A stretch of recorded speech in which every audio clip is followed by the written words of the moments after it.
ఇస్తాను రా అందరు స్టోకా. నువ్వు పోయినా ఇంటికా, నేను చల్లంగా వస్తున్నా. మర్రే ఏమన్నా ఎక్స్పోజ్ ఇదా? అబ్బా అబ్బా చిన్న ఎక్స్పోజ్ కదమ్మా. మర్రే నాకు మాస్టర్ని మంచి అమ్మాయి దొరికిందా సా.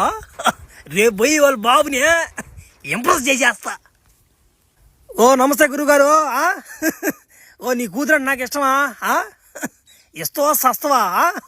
ఓ జోక్ చేసేలేవా? మీ కూతురు చెప్పి ఉంటుంది నీకు నా గురించా? ఓరా నాయన, నువ్వు నెలకు ఎంత సంపాదిస్తావు? ఇప్పటి వరకు ఎంత దాచిపెట్టున్నావు డబ్బులు? నీ ఆస్తి పాస్తులు ఏముండే కొంచెం చెప్పరా, నేను ఆలోచించుకుంటానా. ఏందా ఆస్తి? ఇదే అంత కొత్త పదం ఇదా? బల కూడా నువ్వా? ఓ నాకు ఇల్లు వాకి లేదా? నేను ఒక పెయింటర్ వరకు బేల్దేరి పని రెండు చేస్తా. నాకు 700 ఇస్తారు కూలి. నాకు అట్లలో ఒక 500 తాగేస్తాను. నేను 500